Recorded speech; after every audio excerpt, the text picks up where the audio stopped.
All right, this is UORadio Talk Show number 19, December 10th, and 2005. It looks like I messed up on that little, switch over and everything. I thought I was connected and everything, and then I was like, everybody's like, oh, why did the radio go quiet all of a sudden and everything? And then I looked over here and I saw that it wasn't even connected, and then I was like, oh yeah, go ahead and introduce yourself, and I was just screwing up all over the place. I'm a mess this afternoon, and so I do apologize about that. So let's go ahead and get right down to business and everything. We do have two new DJs with us here, with us today and everything. We might possibly have two other people coming and joining us later in the show, possibly DJ Sakara and maybe even DJ Emaleth. I don't know if they're going to come and join or not. I guess it'll be more like a surprise if they do. So, Sakara, she said if she did join, she would be kind of like running a little bit late and everything. She's got like this little concert to go to that she's going to be singing in, and I hope she does a great job and all that good stuff. But, anyways, back to the DJs and everything that are here with me today. We got DJ AzRek from Sonoma, and we also have DJ Spyderbite from Sonoma. And I was telling these guys, oops, I'm off air and everything, not even connected, and so I said, we'll just have to take two. So I do apologize. And so what I'm going to do is I'm actually going to go ahead and give these DJs a chance to introduce themselves, and starting with AzRek, go ahead. Hi, this is DJ AzRek Benar of Sonoma.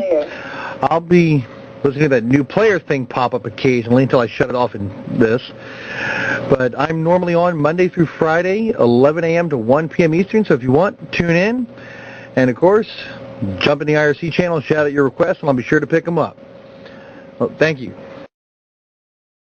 All right, and go ahead, DJ Spyderbite. Thanks, Vice. Same thing. I'm on Sonoma, too, with Az. I also play Siege Perilous, that is. My show's going to start next Saturday, 10 to 12 Eastern Standard Time on Saturdays, and I believe it's 7 to 10 on Sundays, the very next day. And the same thing. Jump into IRC. Shout out your requests. Send me an ICQ. Send me an email. Send me whatever. I'm an open guy. You can do what you want with me. I'm actually kind of scared, but yeah, okay. And we also have DJ Emaleth here with us, who just now popped in and everything. So go ahead. I do believe she's from Atlantic. So go ahead and say hello to everybody out there, Emaleth. Hello, yes, I'm from Atlantic. Mal said, no, I've got to watch the kids, so you get to go in. So, yeah. Figured I'd take a little bit of the stress off the new guys. Well, I always like to have you guys with us and everything. It's always good to have you. And I also quickly want to point out that DJ Deadeye wasn't able to join us today because he's having some computer problems. It appears that his power supply went dead on him.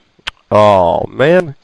But anyways, let's go ahead and get into our first topic this afternoon. And let's see what it is right here. I'm looking here at my little list of things that we can possibly discuss, and I want to go ahead and basically touch on this because I did read about it on the U-Haul forums and everything, which I did find of interest. And it was basically, the way some players design their houses and everything. And this, and before I go into a little bit more details as to what I'm talking about, let me give you some more details as to where this house is and everything. First of all, this house was in Felucca. Second of all, this house was designed to trap people. So, and apparently, designing your house to trap people in it, in a place like Felucca or anywhere for that matter, is a bannable offense according to EA. And so I was kind of curious as to what you guys think about, that being a bannable offense, being able to trap players inside your house. I mean, because the last time I remember, you could actually eject yourself from any house that you was inside of. Just simply click on the house sign or on yourself and eject, right? So, I mean, this is really interesting because the simple fact, it's not only, the house in question here was in Felucca. So, I mean, in my opinion, it is a free-for-all. house design or whatever else, and if you're, curious enough to go wandering in somebody's house and get trapped in there, then I believe it's your own fault, and that's my personal take. But I'm kind of curious as to what the rest of you DJs and you people out there listening to the show and everything, what do you guys think about that? Do you agree with the fact that it's a bannable offense, or do you think it shouldn't be a bannable offense, or what? If you will go ahead and post that or type that out in the IRC channel, I might come back a little bit later and read off some of y'all's comments and everything. So I'm actually going to start out with AzRek here. So go ahead, AzRek, and tell us what you think about it. Okay, well, as far as it being a bannable offense, I'm going to agree there as long as it is anywhere but Felucca. If it isn't Felucca, yes, it's a free-for-all. If I want to trap you in Felucca, beat the daylights out of you and take your insurance money, I'm going to do it. It's fun. It's Felucca. Granted, some people are going to see it as griefing, but really, it's like I think here in Jersey, why are you in my house? Did I invite you? No. So there it is. As long as it's Felucca, not bannable. Trimble, the trailer park known as Malice, any of those, yeah, it's bannable. Because then you can't do anything with the person. You're just making their gameplay miserable. Yeah, I would have to agree with you somewhat there and everything. I mean, I still don't understand why it would even be a bannable offense, considering the fact you can still remove yourself from any house. And even then, let's just say even then, you're just so stupid enough that you don't even know how to get out of somebody's house or even eject yourself by either clicking on yourself or clicking on the house sign for that matter, then you still have the physically stuck option up in your help over on your paper doll, which give you an option to teleport yourself to any town for that matter. So, I mean, you would have to be pretty stupid to say, I'm trapped and I have no way out. I mean, really. I mean, there's physically stuck option. There's a eject option on yourself by I think left clicking on yourself or right clicking, one of the two options, and then you have the house sign if I remember correctly. So I mean, overall, I just can't see why it would even be an issue to begin with. But go ahead, Spyderbite. I want to hear your take. I think it's double-edged sword. I mean, it depends on the circumstances. The person who is not going to be able to get out of a house by any of the means that you mentioned are, well, they're going to be new players, and as far as I'm concerned, that's like entrapment. I mean, you're luring a new person who has no idea how the game mechanics work into your home, whether that's by a gate saying, hey, come check this great spot out or whatever, however you sucker them in. For the experienced players, on the other hand, anybody who falls into that trap and does not know to left click on themselves and say leave house, yeah, for that, no. And of course, those people are still going to report to the GMs that somebody's griefing them. So I guess it depends on who the victim is. If a new player does it, they're not going to know how to report somebody who's doing that. And on the other hand, the flip side, it's same thing. The people it's going to be turnabout because some people are going to grief people based on that as well. Yeah, so in other words, you wouldn't go up to a new player that's trapped inside your house or something and go, sorry, you're just SOL. No? You wouldn't do that? No. Not to a new player. Of course I'd kill him, but I wouldn't trap him in my house in the first place. Oh, you're too kind. But, really, to get back to what we was talking about and everything, I guess I could understand if it was like a entrapment, like you put it and everything, with maybe a beast in there waiting for him, or let's say a dragon or a white worm or something of that nature, just sitting in there waiting to gobble them up as they come in. Yeah, that would actually be kind of interesting. I mean, that would actually be a little bit entertaining. Or better yet, maybe a coliseum where these people like walk into, it's like The man versus the beast. Who's gonna win? I'm too evil. Yeah. Just have a crowd of people waiting to see who's gonna walk into the trap. Just watch and make bets, little side bets. Say who's gonna win, the beast or the man.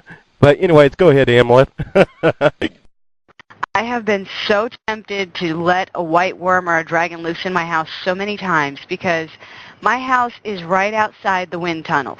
And so I've always got people running in my house, running from the Solons. And I was like, I don't have my house set to public, so you can come in and hide out on my porch or in my house because something's about to hand you your tail end. I cannot set my house to private because I have 2 vendors out on the front porch. And so it's like I see these people, and they log there. I'm like, you idiot. So what I do is, I talk to them, see if they're there, and if not, I boot them outside, and if they die, oh darn well, it's their fault, not mine. I don't have any patience for people like that. I don't want them in my house. And in your house. Yeah. Well, I think I'm just going to call a GM when next time you boot me and I get gobbled up by a monster. Go for it.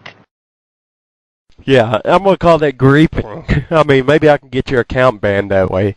But yeah, just something to think about, can you imagine being a bannable offense? Booting somebody from your house and there'd be like 500 Ettins outside your door or something like that and getting booted out the door or out of the house, the little safe zone because the monster can't walk up in your house, and now the person that got booted died to all these little Ettins that are just waiting to gobble him up. Yeah, I can just imagine somebody getting banned for that, as stupid as it may be. But, that's my take. EA might have a different view on it, so, I just wish sometimes EA put a little bit more thought behind some of this stuff. But go ahead, AzRek. Yeah, well, they should have put a little more thought, but overall it's a great game. Now, back to your Coliseum idea. You actually gave me an idea. Now, if my account gets banned, I'm going to have to yell at you. You know that, right?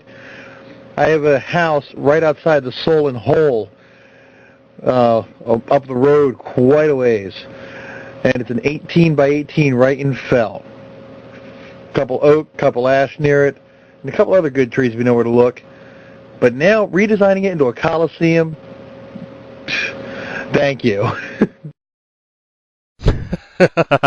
Yeah, because, like in the old Roman time days and everything, they would basically have the beasts being the lions and everything. They just send them out, loose and everything, and they had to fend for themselves. And I think that would actually be quite interesting to see how that would turn out and stuff like that. But, with that said, go ahead, Spyderbite. Well, I just want to touch up. We've actually used this mechanic in a Halloween festival on Sonoma that we had in my guild in Darkmoor, where we created the maze of death or whatever we want to call it. And people go in, there's one way in and one way out, and it was a contest, and there was no way out. If you make the doors private, you open them for the people, and you let them in, and it's a great time. It's like a real life, what do you want to call it, a haunted house. And so I can see where there'd be positive ways to use that mechanic in the game. All right, so in other words, let's just say I go through this little maze in Darkmoor on Sonoma, and I get lost in there or something, right? Would that give me grounds to basically call a GM and say, hey, I'm griefed, I'm trapped, I don't know my way around this place. Probably shouldn't be in here in the first place. I know it looks like a maze, but, and now I can't get my way out. Is that when I go paging a GM and then they ban the account owners for simply making a creative house that has a maze and where people get lost in and stuff like that? Is that grounds for banning a player? Really? Go ahead, Spidey. Absolutely not. No, I agree. There's... No. When you're having an event like that, usually there are GMs around I mean, from experience, there are GMs or event moderators even around hanging out. They see the people talking. They see the people walking in. Most of the times there are tickets sold to such things. Yeah, there's some sort of, what's the word I'm looking for?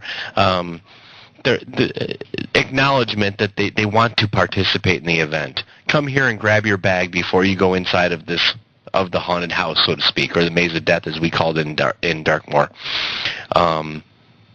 So going back on those logs, a GM, call a GM. They're going to go back and look at the logs. They're going to see that person willingly walked into that house and was a participant. So, using that mechanic, it makes it a fun thing. And if they call and try and ban, if the person's account does get banned who owns the house, well, it's a good grounds to contact EA and get it reversed.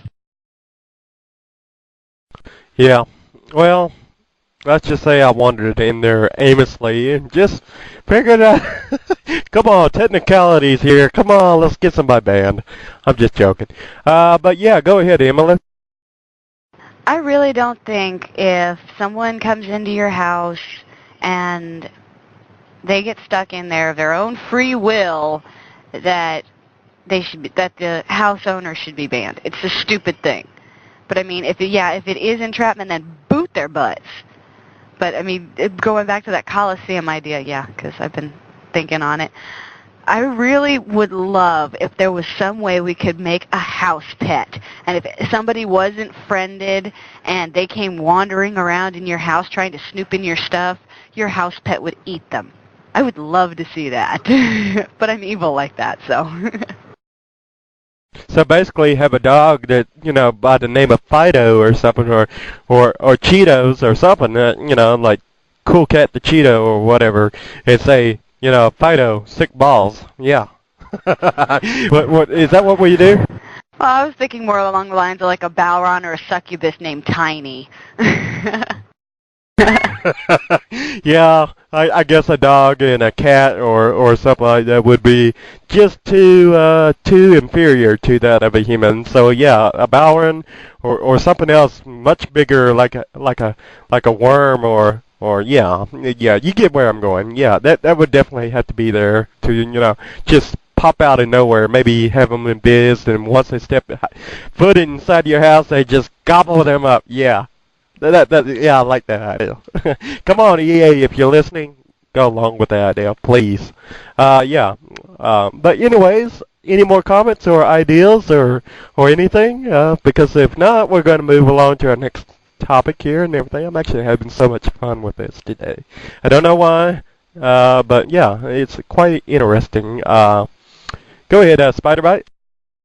Well, one more, just a thought on the house pet thing, or house critter, considering it could be any species. The fact that most of these monsters that, like Emma mentioned, like the Balron and stuff, can teleport or move. Can you imagine the complaints, especially on U-Haul? People walking by houses and all of a sudden the Balron, teleports out and kills them dead as a house pet. Oh, people, scream, "I'm quitting UO" daily on that sort of thing. It's a great idea, but if they could tighten up the behavior of these pets, then I think it'd be an awesome addition. You know what? That actually gives me an idea and everything now that you mention it. Because think about it, you're pretty much saying that, and if you about hiring pets and stuff like that. If you remember in that little survey a little while back, recently, I think about a month ago, if I'm not mistaken, or a few weeks ago, one or two, it had a question in there: would you pay money for a trainable pet? Maybe that trainable pet is to keep people at your house. Maybe that trainable pet goes around and attacks unwanted guests in your house or somewhere they ain't supposed to be. I think that would actually be a great idea. And Emaleth, I think she said she would actually pay for something like that. So go ahead, Spyderbite. Oh, just one more thought. There have been people who have complained about their houses being looted and such. maybe this is a great counteractive measure towards that. I know on Siege we had one recently.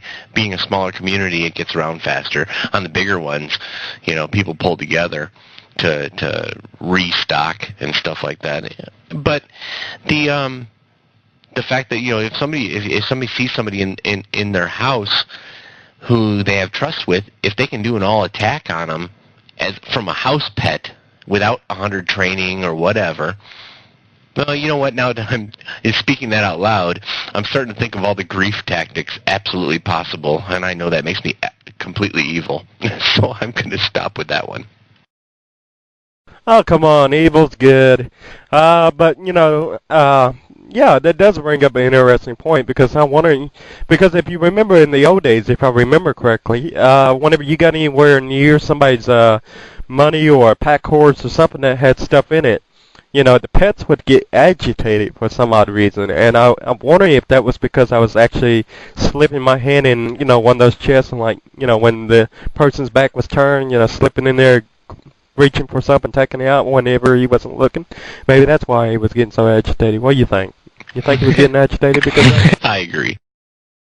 Oh, yeah. That might be a little bit of a problem. No pets around whenever I'm doing that. Got to remember that. All right, moving along. We're going to move to our next topic here, and that's actually about something which Sony, which I read about Sony, and it was actually a program in which they started a little while back. Somebody told me that they've been doing this for some time now, and with the whole eBay thing going on within Ultima Online and everything, this little program that Sony's got is called Sony Station Exchange Program. And basically what it is, it allows players to go through Sony instead of a third party such as eBay or what's the other website? Player Auctions or something, I think it's called. So rather than going through Player Auctions or through eBay or any of those third party sites or PayPal, you would go through Sony with this program and everything. So I was kind of wondering if you guys out there listening in and everything, and you DJs here, would subscribe to something or be willing to pay Sony, or in this case Electronic Arts, to perhaps make this exchange program possible. And I'm actually kind of curious and actually kind of surprised that in a lot of ways that, Electronic Arts hasn't seen this yet and said, oh, well, we need to go out there and capitalize on something like this because, Sony's making all this money on this, station exchange program, whereas Electronic Arts isn't. So, I mean, I'm kind of surprised in a lot of ways that Electronic Arts hasn't jumped on the bandwagon and started making, money off of something like this because really, it really does reduce on the amount of scamming that goes on within Ultima Online, especially when it comes into real-life transactions and stuff like that, where there's real-life money involved. I think something like this would be great for Ultima Online. What do you guys think? And let me pull this up here. Go ahead, AzRek. What do you think? Honestly, I don't even like the whole eBay idea to begin with, and I certainly don't like any game company selling items or allowing them to be sold between players for real-life money. Now, I know a lot of people that have computers that can barely run UO still. They're on dial-up. They play the game because they enjoy it. They don't have a lot of money. But suddenly throwing in real-life money into the equation above the monthly fee is basically saying, hey, if you're well-to-do, you can be great at this game. Otherwise, you're just going to get beaten down repeatedly. That's honestly going to drive a lot of people away. Now, I play World of Warcraft also, and people can stop going boo hiss in the background, I'm sure. But Blizzard had the right idea. You sell anything on eBay or any of those sites for real-life money, and they find out your account's banned. If you want the stuff in-game, work for it. Make a decent character, take the time to train it, and then go out and do it. I've, right now, 5 characters on Siege. And yeah, I have 9 total accounts. And I actually work for what I have, especially since Siege has no insurance. But really, I'm totally against paying real-life cash for anything in-game. It's a game.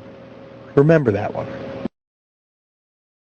Yeah, well, you just, at the end of the day, you have to remember that, regardless of what the company's policies are with regards to the sales of its virtual goods or items or characters or whatever you want to call them.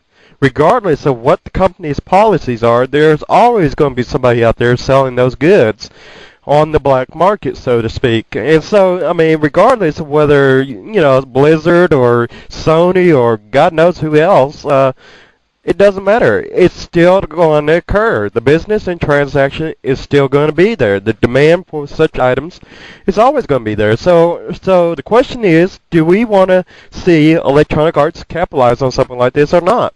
And provide a secure means for doing it?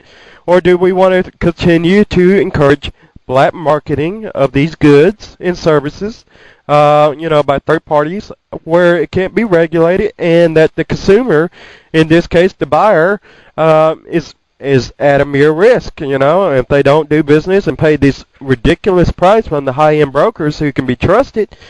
What's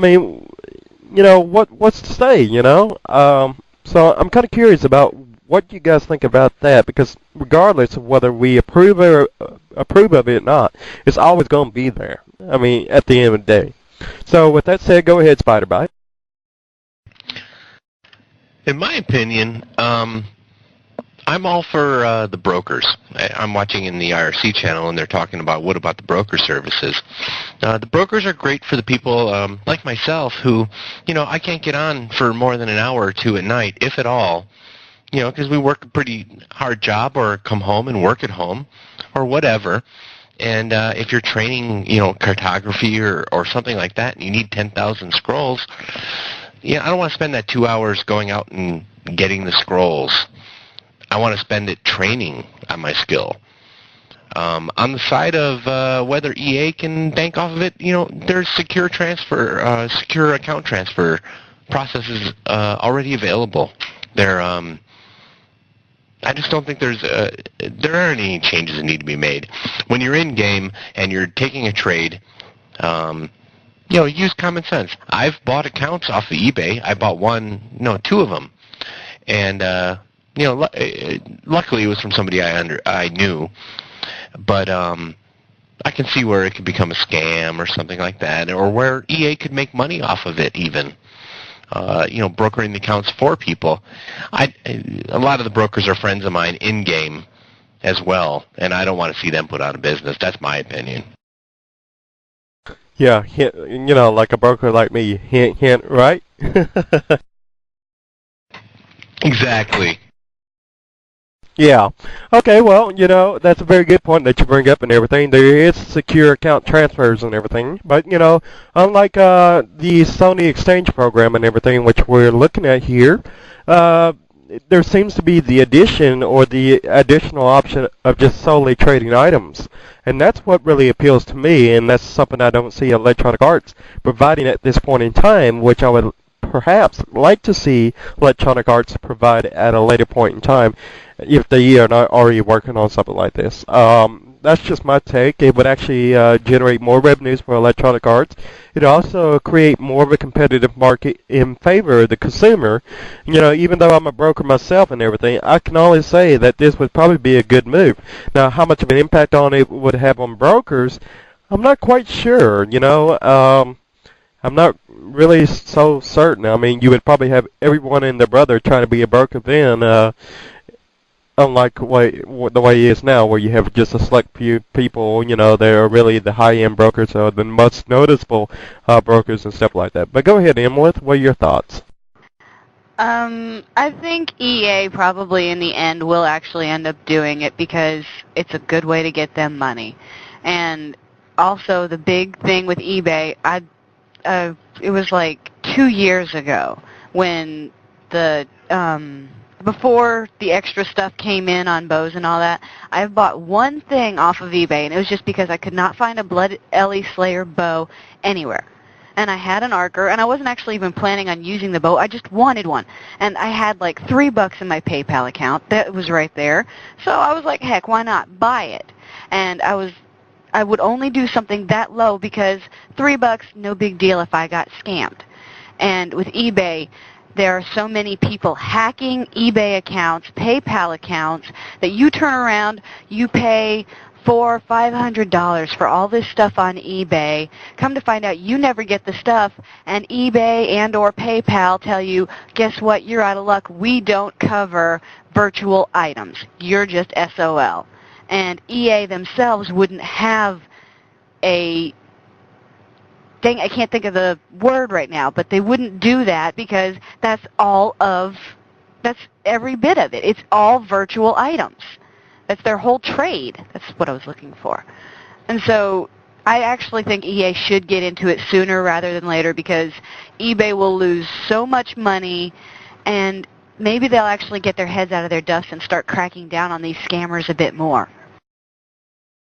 Yeah, and that's something I have to deal with every day as a broker and everything. People, either buying stuff from me, with real life money, and then or people, and we're talking about people buying stuff from brokers with stolen credit cards, stolen PayPal or hacked PayPal accounts, and all this other stuff. And then, they get all these items and everything, and then about 2 or 3 days later, you get a notification from PayPal claiming that this person or this buyer had their account hacked and everything, or that the purchases were made with a stolen credit card, or that was an unauthorized purchase. And so, what then happens to the broker? Well, let me explain. Not only are they out of the items, it's like a double whammy here.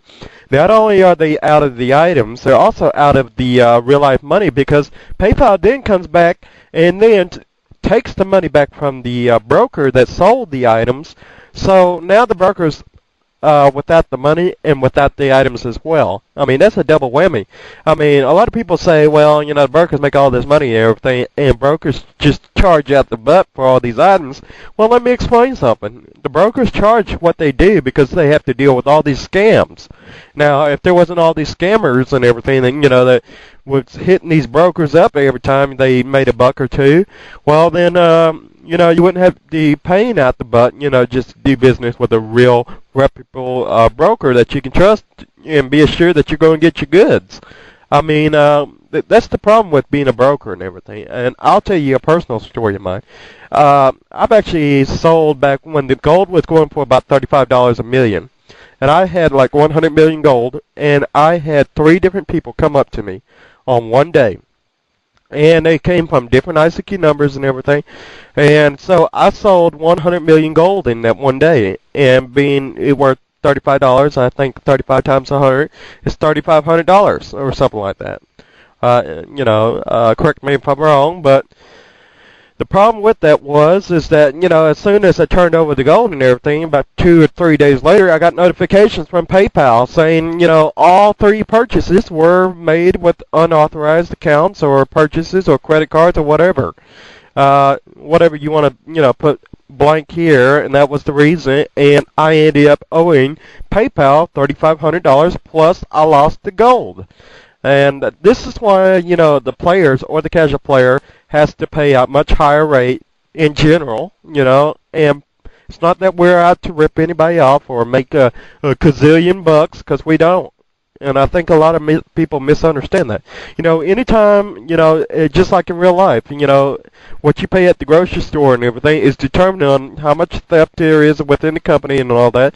How much does it cost to get it up on the store shelves? If the price of gas goes up, guess what? You're going to pay more at the grocery store in the long run. It just makes common sense. I mean, really think about it, folks. But anyways, go ahead, Spyderbite. Well, I just wanted to chime in onto what you were talking about. As far as brokers go, I used 2 of them, and I never even realized you were a broker, Viceroy. I apologize for not getting my business, but the fact that the 2 that I work with make an effort to get to know the people that they are selling to. I don't know how they work it on eBay specifically, but in general, when they're trading with somebody, and I don't know if we can name names or anything, so I won't, but when when brokers work with somebody, if there's a new customer or somebody they've never dealt with, they'll request a phone number or something along that line, an extra security measure. And then after they've had a great rapport with that person after a while, they'll they have no problems. They feel comfortable with them.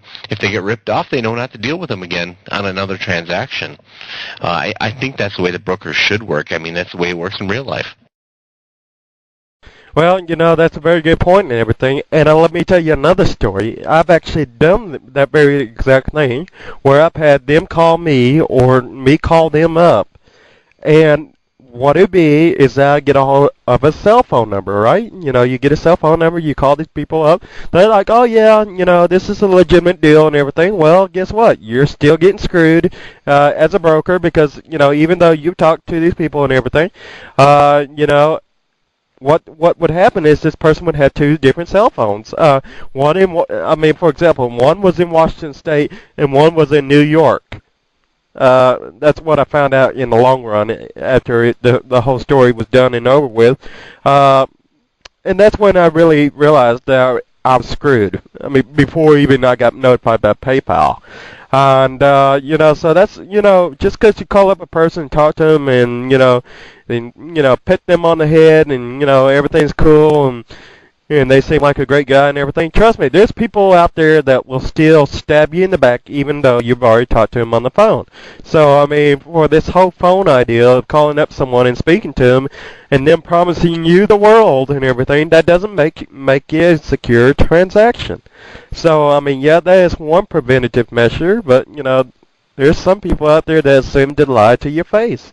And, that's what I can't really have a hard time coming to terms with, that there is actually people out there that'll lie to your face like that, or on the phone, so to speak. But anyways, I guess that pretty much covers that whole topic and everything. I'm getting a little. Yes, they stole from good old Viceroy. It's okay. Yes, I'm going to drink me a few gallons of beer after the show's over with and sulk in my beer, cry in my beer, or whatever you want to call. But I'll be okay once it's all done and over and I'll sleep it off. But anyways, we're actually going to move along to our next topic here, and we're going to be discussing something that I read on U-Haul, which I find really interesting. I think you guys will too, and maybe you guys can shed some light on it, based on what you read, or maybe you can help me along, because I'm just reading the headlines here for the most part. There was something in the U-Haul forums about a blue shroud. And this blue shroud was something similar to, the green shroud or the black shroud that you get, the shroud of shadows or something they called it. And then we have, of course, so right now the legitimate ones that I can think of right now are the green shrouds, the black shroud, and the white shroud. The white shroud is called the Shroud of Spookiness, if I'm not mistaken, and the black shroud is called the Shroud of Shadows, and I'm not even sure what the green one's called. I got one on Chesapeake. And I think the green ones came from the Asian shards, if I'm not mistaken. And, but, I'm kind of curious about this blue shroud. Maybe you guys can help me find out some more about that. Do any of you guys know anything about these blue shrouds, or are you guys all clueless, kind of like me? Anybody in the IRC chat? I mean, if you guys know anything about it, please let me know. But AzRek, Spyderbite, Emaleth, any of you guys know about that? I'll take that as a no. Go ahead, Spyderbite. Can't add any information or knowledge about it. I know that we are trying to kind of do a census, so to speak, onto who has which robe on Siege. On Sonoma, I haven't seen any talk about it at all. Boy, I wish if there's anybody who's listening or in the IRC chat from Sonoma or any of the other channels, shout out what you got. Because I've heard people say, I've got this, take screenshots, and then all of a sudden somebody else says, no, I have that. So I don't know if they're screen captures that are edited or what, but it's a little difficult to tell who's got what now. All right. And go ahead, AzRek. Yeah, I've only heard rumors, but there was speculation that the Blue Shroud may be a duped item that, because of the dupe technique, became unblessed and was then dyeable with the Takuno dyes. Really? Well, that's very interesting and everything because this is all new to me and everything, and I just want to point out that to the listeners. If you see any blue shrouds out there, it hasn't been addressed by EA to my knowledge yet, or even been recognized as a problem. But my guess is if there's a blue shroud and you should come across it or somebody that's selling it, I would stay far away from it until you know for certain that it's not a bannable offense to have that item in your possession. For example, some of you guys might have some of those portable forges that been in circulation in Ultima Online. Some of them are still out there, believe it or not. And still to this day, those portable forges that you can move around are still bannable to have in your possession. I know some of you guys are still holding on to it and stuff like that. So what I'm saying basically, if you come across that blue shroud and somebody's trying to sell it, I wouldn't buy it, seriously, because you're assuming a risk or you're taking a risk by doing so. So if you should happen to come across that, be careful. All right. So let me so basically what I'm reading over here in the IRC and everything is that it was supposedly rumored to be duped, as AzRek is comment here and everything. So what we're going to do, we're going to go ahead and move on to our next topic here. And let's see, that is basically, discuss the restoration of the Yo artwork for Spectres and the Demons. Is it good or bad for the game in you guys' opinions? Do y'all like the new or the return of the old artwork? Like you remember how the demons looked before? They didn't look so demonic, and now they look a lot more demonic and, you know, good looking, sexy, and all that good stuff. Makes you want to go out and date one, right? A female one, right? So, I guess if you know, female, and then I guess you want a male one. But yeah, go ahead, Emaleth. Go tell us what you think. Referring to a daemon as sexy just scared me. Thank you, I am now scarred. Thank you, I am now. But I like how the spiders look now, and the ghouls and the wraiths. I've seen the daemons, and they just look, but they look wussy right now. I mean, they look like somebody just slapped some paint on a frame, and there you go. Like, they didn't take very much effort to make it look mean. It looks like okay, not to put it mean, but the noob version of a daemon. Okay, so for the records, do you like the old demons, which is the ones that we have now, or did you like the new demons, which was the one that we had before they put in the new ones, or the old ones back into the game? So tell us where you stand on that. You like the old ones or you like the new ones? The new ones is the ones that everyone didn't like. I like the ones that we had before they made them look like they do now. So whichever ones those are the ones I liked. I like how the spiders and all that look now. I just don't like how the daemons look now. Ah, you suck. But that's okay. I hope so. Yeah, okay, well, you know, you're entitled to your opinion and everything, but, you know, I'm leaning towards the old ones, the ones that we have now. But go ahead, let's see, AzRek, go ahead. Oh, I'm definitely loving the current daemons and the spiders, ghouls, you know, and such. I've only been playing 3 years, but of course there were always threads coming up about the artwork. Especially when the one thread Safarina started showing off what other people could do with the paper doll art. And I just have to hand one off to Grim Omen. Nice cold beer for you. And as soon as I get my credit card issue resolved, I'll give EA a holler, find out which office is yours, and send you pizza. Okay, Grim? I am enjoying and appreciating the new artwork, which is actually the old. You know what I mean. Yeah. So Grim, if you so happen to be listening to the show, or should you come back later and download it from our website, be sure to get over with AzRek and everything, and give them your little office address or whatever, where to send the pizza, and we'll send that right on over to you. Because I know a lot of people are happy with you. I know a lot of people want to send a bunch of good gifts your way. So get in touch with us. All right? Yeah. Grim for the win. So go ahead, Spyderbite. Oh, I was just going to be another cheerleader at Grimm. Yeah, no, he has taken into account the minority's opinion versus the majority's, which in UO, as we all know, tends to be a little reversed when as far as developers go. So for the art department at EA, kudos. Oh, my goodness. Yes, bringing back the old demons, much better.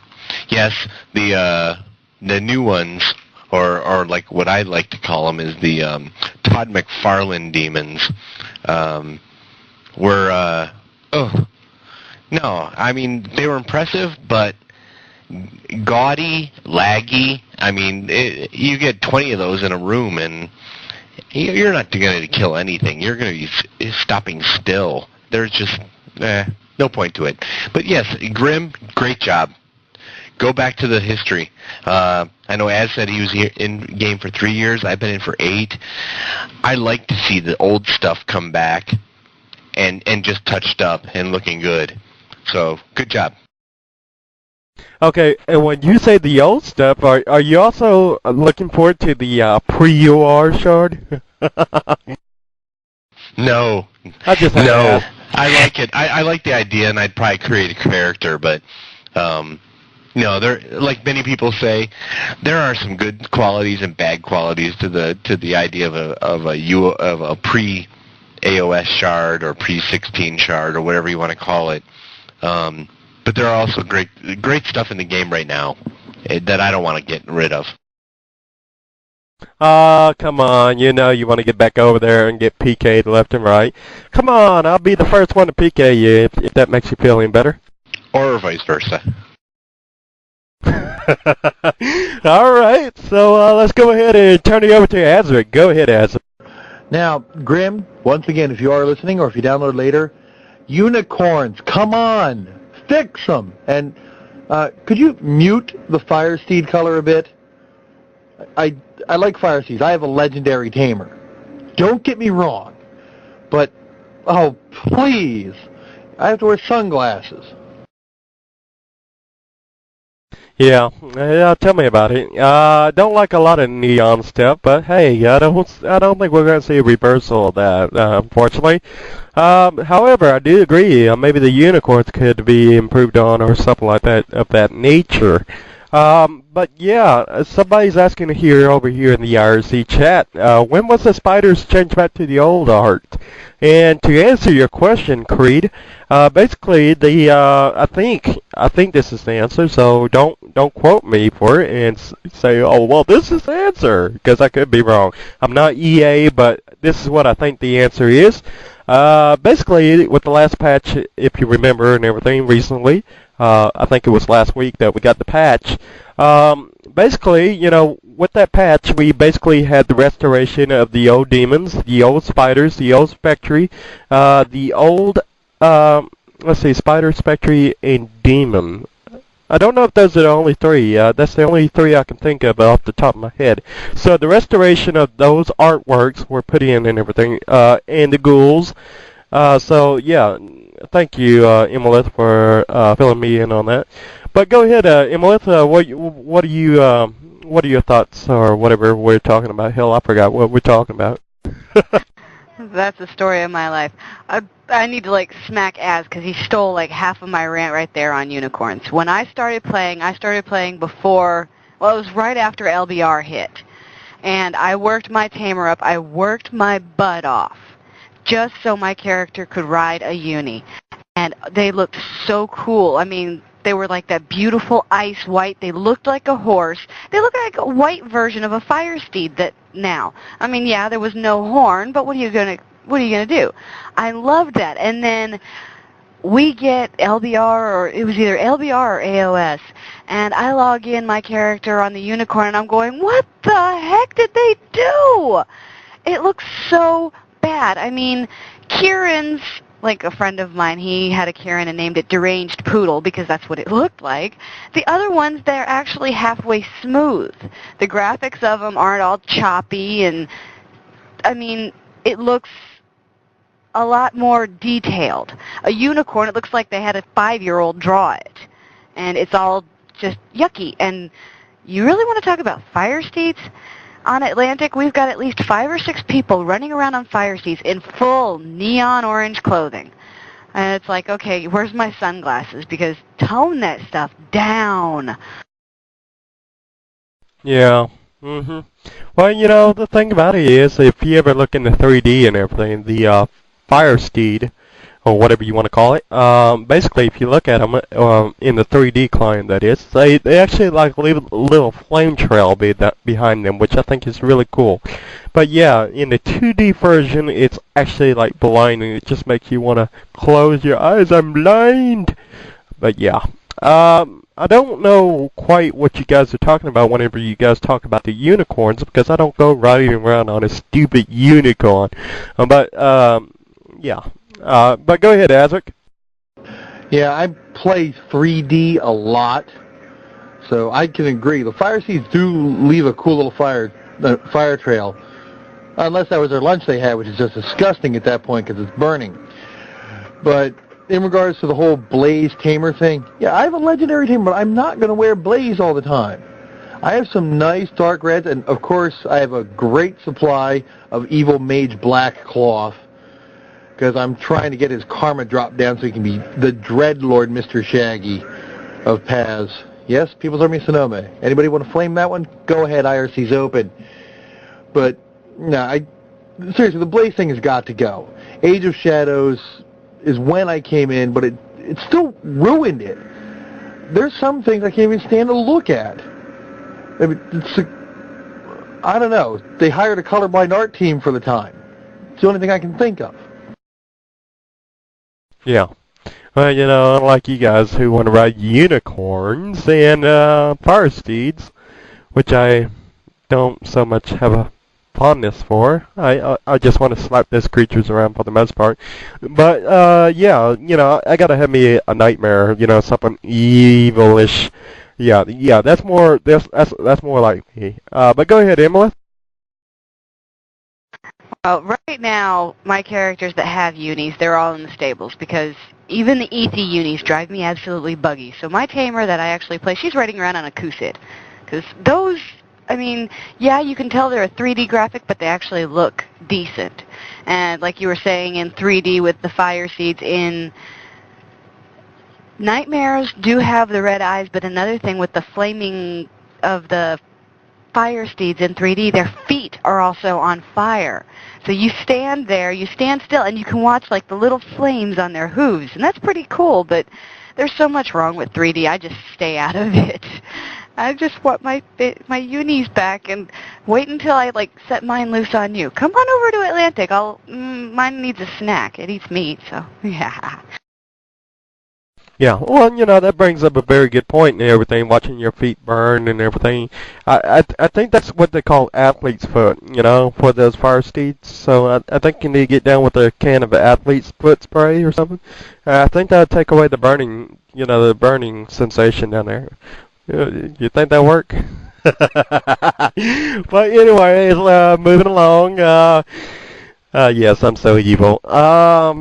But yeah, you know, I think that would be actually kind of cool if you could see maybe the ethereal fire seed. I don't even know if they have one. I think they have an ethereal unicorn, but not an ethereal fire seed. I wonder why they hating on the fire seed, the ethereal one. You know, I don't even think they have an ethereal nightmare. But you know, now that I talked about it, I'm sure we'll see as the next veteran reward gift. Which ain't much different, but you know, if they had like a Effie fire steed, can you imagine little fire trails behind the Effie? I mean, that'd be so cool. Yeah. But anyways, getting back on track. Go ahead, Emaleth. I think the main reason they haven't made an ET fire steed yet is because the Fire Steed graphic is the same as the mare. So that's why they haven't done mare Ethies, because they're all just horses. Without the colors, you can't tell which is which. So you're walking along on an Ethie, and people have no clue if you're riding a Fire Steed, a mare, a regular horse, or any of that. So, yeah. Yeah. What did they call those? Oh, okay. I was about to say, what did they call those creatures in the T2A that you get? But they're called Ridgebacks, right? Yeah, Ridgies. Yep. One of the ugliest creatures on game. Yeah, I would have to totally agree. And then when they brought about the beetles, I was like, what the, yeah. I was like, beetles? Gigantic beetles that are bigger than I am. Yeah, okay. But anyways, yeah, and then they brought about the fire beetles. God knows why. I still hate the fire beetles. I would have to say I would hate the fire beetles out of all the creatures that you can ride. But anyways, let's see. And now there's one thing that really bothers me, and actually I think it would be kind of cool if they was to introduce this into the 2D client. It would be maybe have the fire steeds in the 2D client, maybe leave a little trail of fire. What do you guys think about it? You don't think that's possible in the 2D client, or you think they just kind of slacking off on that? Go ahead, Spyderbite. Don't add more to the 2D client. No. Rearrange the graphics as they are, but don't add to it. The 2D client, for most people who play in it versus the 3D. I like the 3D. Don't get me wrong. I just can't play in it because of the environment that I play in. But for people who PK or PvP or even in heavy spawns, you just can't have that lag. Adding more graphics to it rather than enhancing the existing ones in 2D is going to kill people. I mean, it's going to kill them left and right, and UOHall the static servers will crash. Yeah. Well, what I can't understand for the life of me is, used to, before they put in the old graphics for the demons and everything, basically what they did is replace the demon with the 3D graphics and everything, which is what gave us the one that Emaleth likes, I guess the new one before we had the current one that we do now. The current one that we have now is the old demon. But she, you have to keep in mind that the new one, which was the one that was before they brought it back in the old. Now this is going to be really hard to explain to future generations of players. Oh yes, there was this old demon, and that's what we had today, and we had a new demon, and that's no more. Yeah, I can just see you explaining that one to the newer generation of players back in, when I get ready to sit in my rocking chair on the front porch. Yeah, I can just see that. If I ain't already doing that in UO already. But anyways, getting back to what I'm saying, I wish, I just can't understand why they didn't do that with the fire steeds and the unicorns. If they was going to port 3D images over into 2D, why didn't they do that with the unicorns and the fire steeds and all these other great mounts, that do look flashy and do look a little bit impressive? I mean, you guys have any idea? You think that would have caused extra lag? Or you don't think they could have made that possible, or what? I mean, I'm kind of, curious as to what you guys think about it. Go ahead, Spyderbite. Same thing. Enhance it all you want, or EA, as far, directed at EA. Enhance it all you want. Make it flashy. Make it great. Don't add to it, though. I mean, when I say add, I mean don't add extra effects. Don't change the footing of the horses or the steeds or whatever it is you're riding. Don't create bulky mounts again, like the Swampies. Oh my goodness. Everybody. The only people riding Swampies are the benefits of their armor or their... can't even remember what the name of it is, but the gilding or whatever it is on them. Just enhance what they look like, so that we're not... feel like we're still playing a game from 1989. Otherwise, you add stuff to it, especially in a PvP environment on Fel or whether it's Siege or Mungan or whatever. You're gonna add lag, and that's gonna you're going to have people upset. Yeah, I kind of like the, and I can't remember. I think I got one of these swamp dragons, what you're talking about, the ethereal one, though.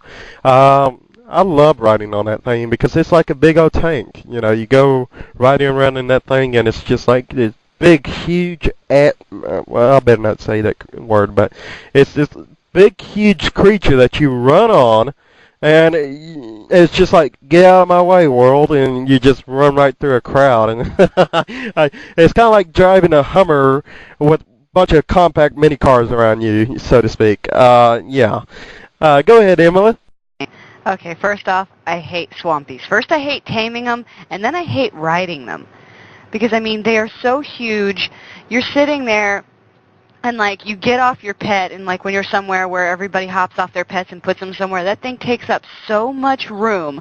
And you're standing, like, by a wall, and you're still riding it. And its head is sticking out into the next house. I mean, those things are huge, and I think they could easily revert the unicorn and the fire steed and even the Kieran graphics back to like the 2D version of them, because I remember Kieran's.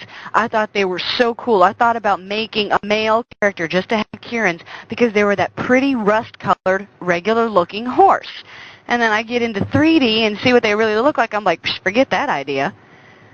I mean, I don't think that enough people have really complained or brought it up, so they haven't actually realized a lot of people just don't like the way a lot of things look in 3D. Yeah. Well, I'm sure it would make his job a lot easier to do everything in 3D if that was possible, which I'm sure is possible, with somebody like the Grim Omen in charge of things over there in the art graphics department and everything like that. So, what was I going to say? Oh, man, I just lost track. But yeah, okay, and now I remember what I was going to say. You said something about, these swampies, looking over or looking through the walls and stuff. Can you imagine having your little swampy peek its little head into a little private house and snatching something? I think that'd be a great idea if I could just train him how to snatch something out of a little treasure box or something that's right along the wall, so he can just pop his little head in there and snatch something and whoop, give me a few, rare items out of somebody's house. That'd be a great idea. What do you think, Emma? I think you'd have a lot of people screaming if that really happened. It'd be funny as anything, though. All these people, like, you run by these houses out in the middle of nowhere, and they've got, like, 30 or 40 stacks of 110, 115, 120 power scrolls and 1 mil checks. I mean, just stacked up, and you can tell such a huge amount of the house is being taken up just by those. If you could have your pet peek in through the wall and just grab a mouthful of those, watch the prices drop. And then also, like, little pets that can steal. I remember somebody was talking, they were going to make ferrets like real thieves. Because ferrets, yes, in real life, they are little kleptomaniac little twerps. I know, I had one. And if they can get a hold of it, it's theirs. And they were talking about giving, like, the ferret a pouch where it would pick up, like, little things. And some people were talking about, well, what about if they could pick up things like off of the ground, like spare rags or just the things people have dropped? I mean, that would be so cool, but not likely it's going to happen. Yeah, that'd be a great idea. Send them into somebody's house while I distract the owner. Yeah, go in there. Yeah, pickpocket. Yeah. Yeah, I like that idea more and more as I think about it. Oh, my goodness. I am so evil. Yes. But, going back to what you're saying about people having 1 million gold checks in their house and stuff like that, I'm sorry, but if anybody's got a 1 million gold check in their house, they are a duper in my book. Sorry, if all you people out there who are listening in right now with 1 million gold checks in your house, duper. Just joking. But anyways, we're going to move along to our next topic, and let's see, what do we have here? Okay, yes, speaking about gold checks, that's going to be our next topic here. Somebody has been supposedly, petitioning or asking for EA to basically increase the number in which you can make on the check.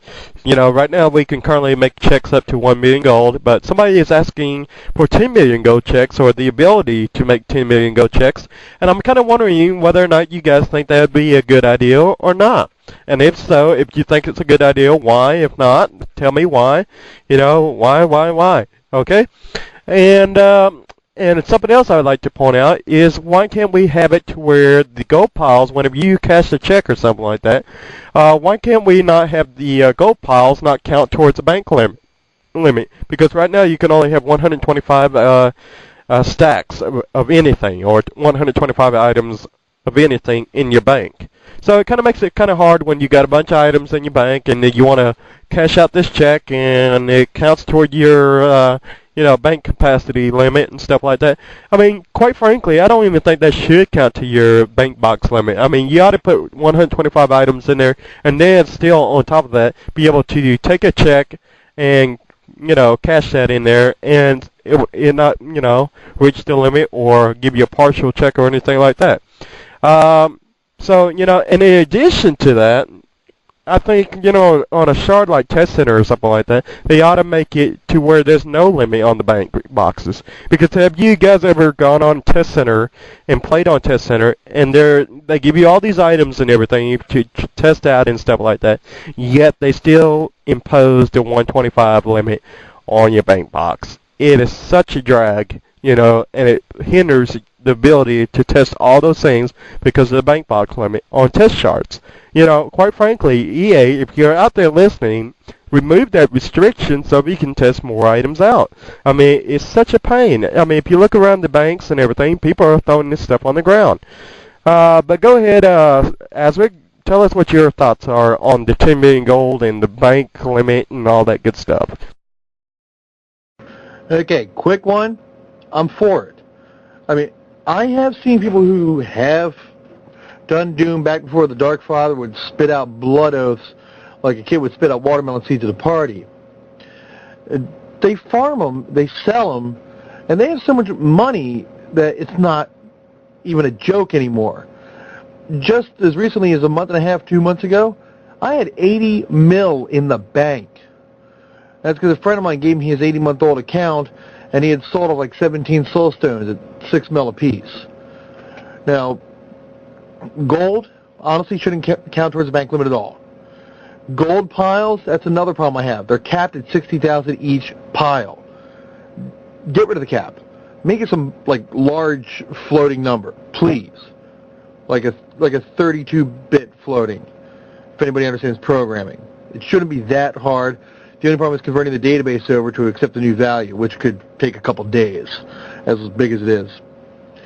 I mean, seriously, there should be no limit on how big of a check you can write. If I want to write a 100 mil check, I should be able to. If I'm buying a bunch of arties in one shot, especially with the discrepancy between people having 2D clients running and 3D clients running, and them trading between, they don't stack right in the other player's window. I've noticed it on both ends. So they can't tell you're giving them the right amount of checks. So just, heck, drop the limit on the checks. Make it whatever you want to put in. Well, that's a very good point that you bring up there and everything, but the one thing that I want you to consider when you're making that argument and everything, and I think some of the players that are vouching or wanting these 10 million gold checks or even higher than that, I think the players need to understand and realize that players out there have already gone out and duped 1 million gold checks before. Can you imagine players going out there and duping 10 million gold checks or whatever the limit that you set? Let's just say you don't set no limits and you have 1 billion gold checks out there. Can you imagine the players going out there and duping those? I mean, you think the economy is messed up now with so much gold in circulation? Just picture the overall picture with these kind of dupes going on. So go ahead, AzRek. I know you want to do a follow-up on that. Well, as far as the duping goes, once again, I'm going to bring up World of Warcraft. Blizzard, running in the background with the World of Warcraft client, is a program called Warden. It searches for known third-party programs that people use to bot their actions, like, the farmers and everything. And if it finds any of them, it immediately, permanently bans your account. I'm going to make some people mad here, but EA should be doing that also. I'm not saying scan the hard drive. And I'm going to warn you that Warden looks suspiciously like a rootkit, meaning Windows, you can tell a program to look for it, and it'll find it, but then the rootkit itself will tell whatever's looking for it, oh no, it's not here, and it'll believe it because they literally fake Windows responses and alter what Windows is saying. Now, as far as the duping goes, I am aware that in most cases, any item created in-game has a unique identifier string. There should be something running on the server side that if it notices in a current process that two items have the same item ID, to delete them all. Anything with the same item ID, delete it immediately. Don't even have a GM appear to do it. Let the software do it itself. Granted, that'll have to be running up on Test Center, and people have to be able to dupe stuff. And I know a lot of people will gladly help EA work on the duping bugs in a way to eliminate them. EA just has to take that step and ask. So that would solve people duping the 20 billion checks. You know what I mean? Yeah, and that would also make somebody cry who was attempting to dupe the item, because not only would they lose the original 1 million or whatever amount, it would also lose the duped item. Is that correct, AzRek? Yeah, and that's the penalty you're going to pay for trying to scam, dupe, cheat, lie, steal, whatever you want to call it. Remember, if you can't afford the risk, don't even try to take it. And that's the message they're going to send with that. Yep, very good point. And let's see, we're going to go down to our next DJ here, Spyderbite. Go ahead. Oh, very simple response, and I think it's been said by all the DJs so far on this topic. You let the checks go up as much as they want, but more importantly, stop counting gold as items in the bank. I don't know how many times I've had to, move money around between characters, between accounts. It's just a pain. It's a pain, and the gold should not count. And on top of that, I'd like to add, I would love to be able to go to a vendor, an NPC vendor, and which is one screen away, like from West Britain Bank, go over to the provisioner, buy a sack for 5 gold, and not be told, oh, you don't have enough gold on you. Have to run all the way back, get another one, and give us credit cards or something, something stupid like that. Let them draw off like the player vendors do. That was my input. Very good point. And let's see, go ahead, Emaleth. Ow, okay, I'm being climbed on here, so I may not make a whole lot of sense, but I think that all of you guys that have like 80, 90 mil in your bank, you're too rich. You need to share. Come on, I'm on Atlantic. I'll even give you my character names and everything. Share the money. But but yeah, I really think that gold checks should not count towards your bank limit, because I've got a friend, she has been saving up for a castle the whole time I've known her, and one of her characters, the only thing in that character's bank is gold checks. And I mean, you can't carry all that. I mean, you have to be completely naked, no rune books or nothing, and you can't just like toss them in a book or something and say, okay, this is exactly how much it is. And like when you're trying to buy something that costs 50, 60, 70 mil and it's not on a vendor, you've got to take the chance of being scammed. And then you've also got to worry about, well, you've got to count the zeros on every single check, and that takes forever. And by the time you count the zeros on every single check, the stupid window closes before you're done. So it's like, I think that's one of the main reasons they haven't put in bigger than 1 mil checks, is because you have so much time that you have to count the zeros now, and you may just count wrong and you're really getting a 1 mil check instead of a 10 mil check. And then after you get it in your pack, you realize, oh no, these people just scammed me. Yeah, well, another good possible solution is maybe have those digits transferred over. For example, if you have a number 1 and then followed by 6 zeros, which is 1 million, why not just have that spelled out as 1 million. So that way there's no confusion with all the zeros. You don't have to sit there and go 1, 2, 3, 4, 5. You know, you don't have to do any of that. You know, you can just simply read it. I mean, surely there's a simple way to convert that into some type of text. But go ahead, AzRek. Well, they can also do what is normal when you're writing a large amount, say on a real-life check, and actually put commas in there. So if you have 100, it's just going to be 100 gold. Granted, they don't make checks that small, but I think they should also let you make checks as small as 1 gold if you want. That way we can get rid of all those people selling those rare 1 gold checks. But, like say you have 1,000, it should read as 1, 000. So you can at least count the commas. So if you're selling something for 150 million, you can see 1, you can see 150, and such, so forth. Like for somebody selling a castle. And to think I sold my keep for 2 million on Legends. Yeah, I know the feeling, but yeah, I think EA's made a comment a bit in the past about why they couldn't do the commas. But, you know, next time we get Mr. Tact on UORadio sometime for an interview again, we'll have to ask him about exactly why they can't put in the commas to refresh our memories. So that way we have an audio file or archive of what he says. You know, next time somebody, you know, like you or anybody else is wondering, why can't we have commas in the game? Well, you know, then we can always refer to that audio file and say, well, there's your answer. But I do want to recognize Sakara's finally come in and join us. Hello, Sakara. How you doing? Howdy, everyone. Sorry to be late. I seem to be making a habit of it lately.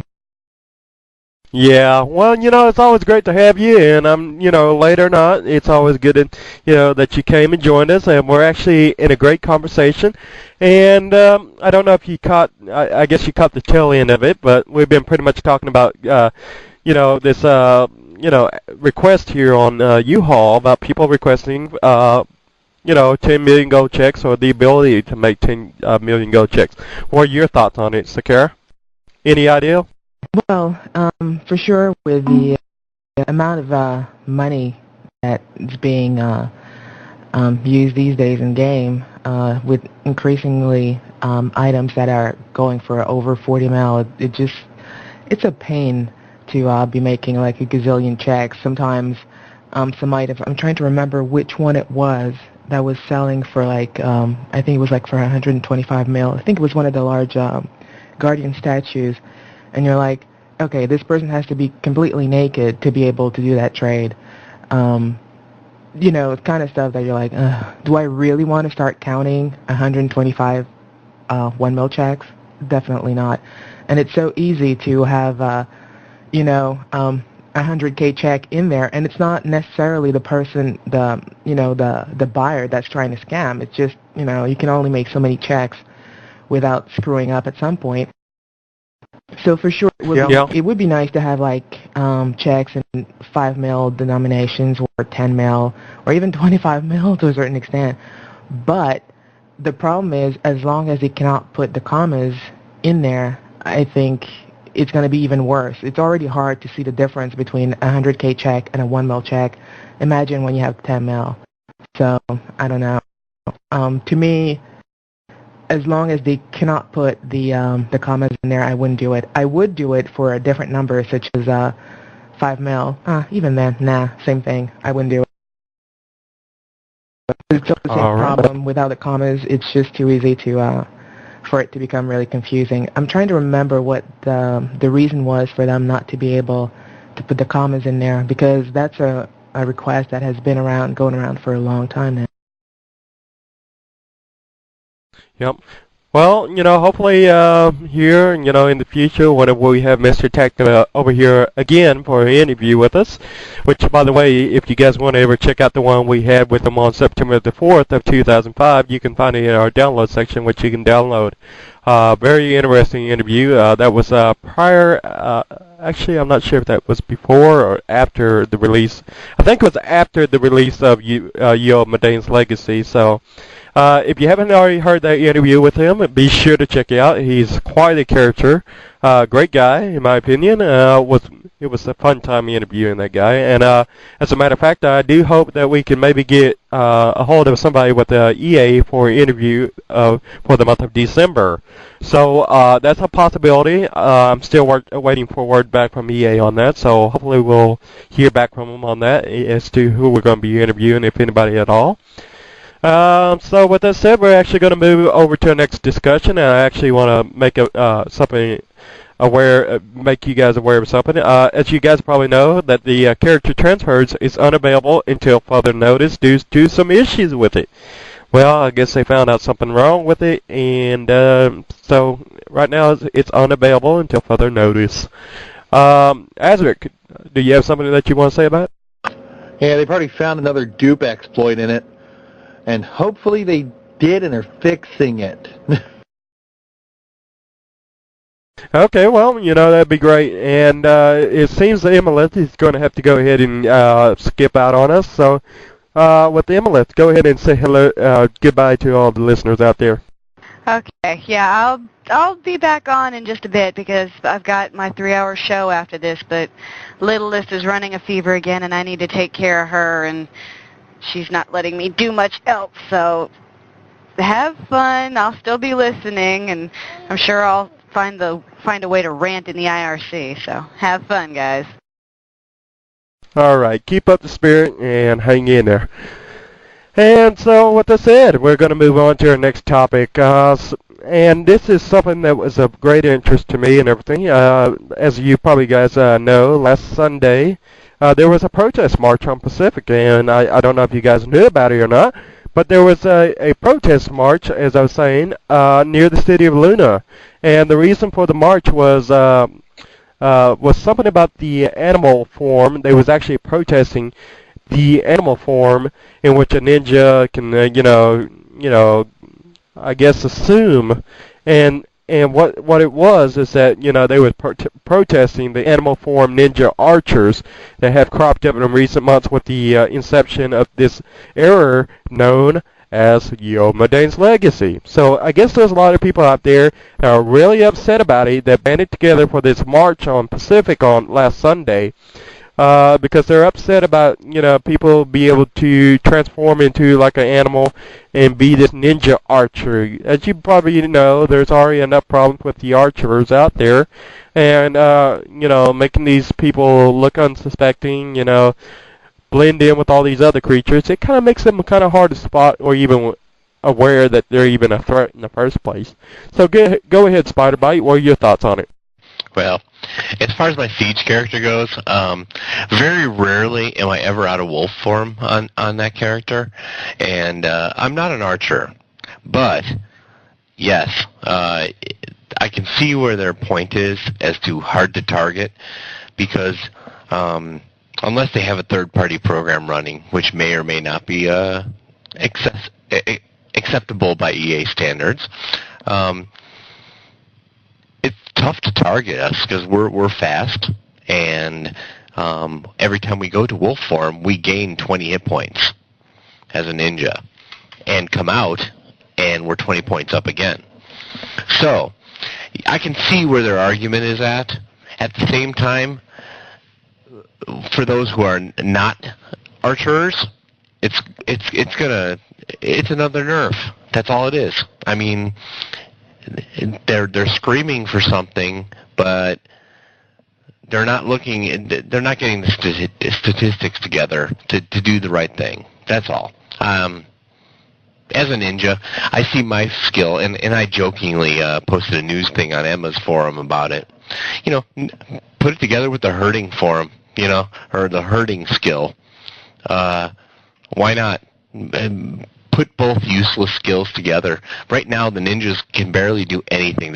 You can't do PVM, solo at least, and with stealth being nerfed, which is the ninja's primary ability, the skill's gone. I mean, SE is out the window basically, except for the Bushidos.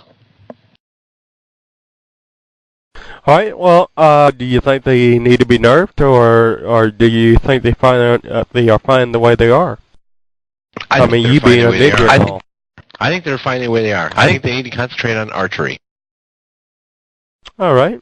And so well, let me ask you this: Why do you assume the form of a wolf? I mean, why do you like it so much, since you're pretty much rarely out of the form of a wolf?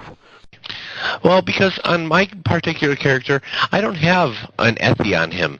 So I have a charger that was loaned to me, but the ability to be stealthed and move around and at a quicker pace helps a lot, just in general movement, not necessarily PvP, but it does help in that. But in general, to get to point A to point B in a wolf form is much quicker than running on foot and visible. All right, very good point. Go ahead, AzRek. The only problem I have with wolf form, Spider, you said that when you go into wolf form, you gain 20 hit points from the form itself. And when you come out, those 20 points, they're still with you, but your cap actually drops 20 points, correct? Oh, that is correct. Yes, you're right. Okay. But you get those hit points back. Okay. The only thing I would see here is when you come out of wolf, basically you can use wolf form to quickly heal yourself by going in and out, correct? Absolutely. Then, in that case, here we go. That's the only thing I think they should nerf. When you come out of wolf form, you lose the 20 hit points. That's the only thing I'd say with it. I'll agree with you. All right, and we have, I guess, what you would call a what's the word I'm looking for, where you, agree to give up a little bit, a concession. Yeah, that's the word I'm looking for. Yeah. So with that said, we're actually going to move on to our next topic here, unless you guys want to add anything else. Nope.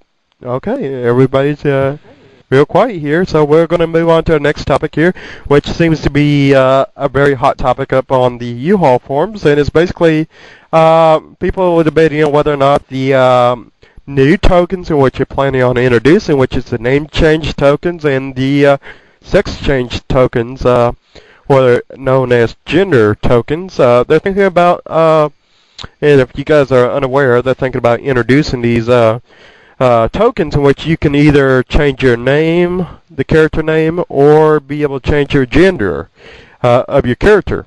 And there's a lot of gripe and a bunch of arguments being made on the U-Haul forums, even as of now, about, how they think this is going to give rise to a bunch of new scammers and more scamming, more rampant scamming that's going to go on with this name change token and stuff like that, because they're going to be so easily accessible and affordable that people are going to go out and make one big scam, and then they're just going to go out and purchase a name change token and rinse and repeat.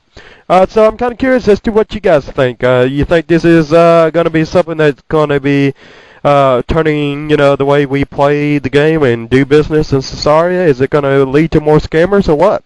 Starting with AzRek. Okay, I'm going to agree right there. It is going to lead to more scams. People are going to have to be more vigilant. But I do like the idea of the gender change token. A friend of mine started Tamer, was playing it great, then found out that unicorns are only rideable by females, and that was the whole point of making the Tamer. And at this point, the person had already hit Elder on the 3 pertinent taming skills. So the gender change, I'm going to go with on that. The name change token, well, some people do get tired of their name, so I'll give them that. But I think it's going to lead to more scamming, so I'm going to have to say no to it. I'd rather be on the safe side there. All right. And Spyderbite, go ahead. All right. I already mentioned this on the UORadio forum, which you mentioned. But you know what?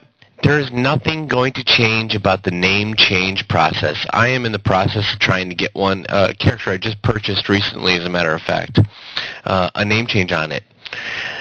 The same stipulations are in effect for the tokens, because I asked the EA person that I spoke to, should I wait till the tokens come out and just do this? The only difference in the process is that you do not have to call and then wait within 30 minutes. You have to call within 30 minutes when you do a name change, by the way, for a GM to come and change your name. All they're doing is taking out the human interaction. They're making it so that you can do it by clicking on a token. You put in your code like you would if you're claiming one of your evil items or furniture or whatever. There is no difference. You still cannot do a name change if you change your billing information within 30 days. You can't do another name change if you've just done one the day before. So I don't see scamming coming into effect. The only difference is that somebody in a red cloak is not going to come up to you and go, okay, what do you want your new name to be? And it's still going to cost you $20. So anybody willing to scam and spend $20 to do that, there's no difference than calling up and doing it now. That's my 2 cents. Very good point. And just like you said, pretty much a cappy up for you guys.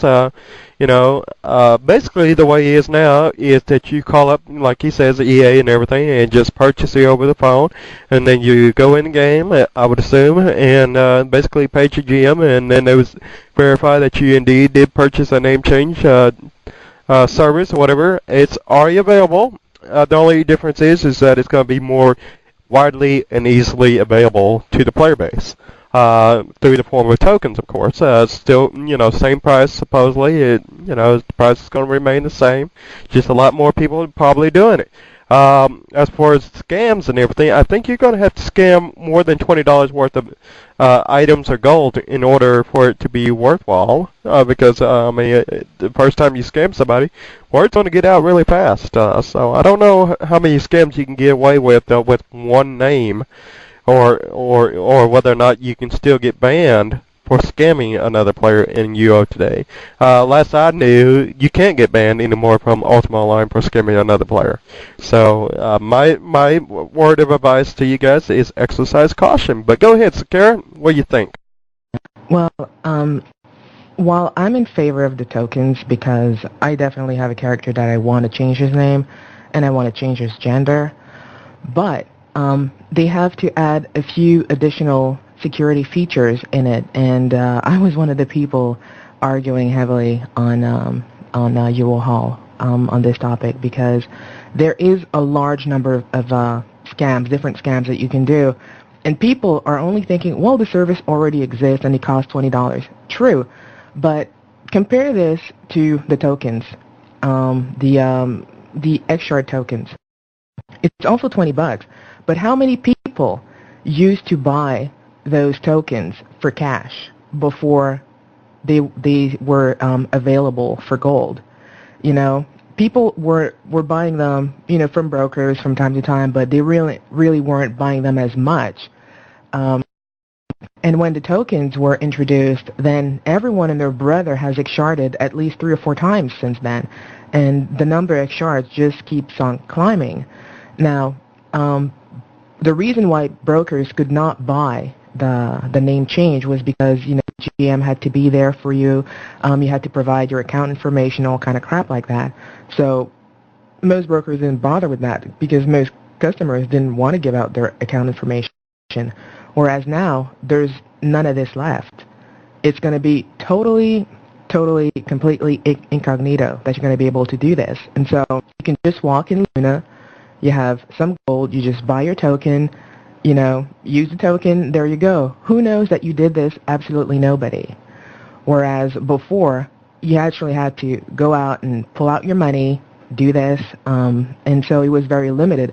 A lot of people will never spend a dime on this game other than to pay the monthly fee. And even at that, there's a lot of people I know that simply do not put any kind of real-life cash towards this game, yet they play all the time.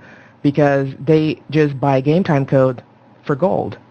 They buy all kinds of stuff for gold because, we were just talking about people wanting to make 10 mil checks. It basically tells you that everyone has a lot of money. And so if I can buy a sex change or a name change token for 3 mil or 4 mil or however much it's going to be once they come out. If I'm sitting on over 100 mil, it's not going to bother me at all to spend that, to spend, say, 10 mil to buy 2 tokens and scam somebody out of, I don't know, like 50 mil or whatever. It's worth it. So I'm really concerned about that. And so for this reason, I think while the scams are going to increase and people need to be careful about this, I think the guilds will probably get hit the worst.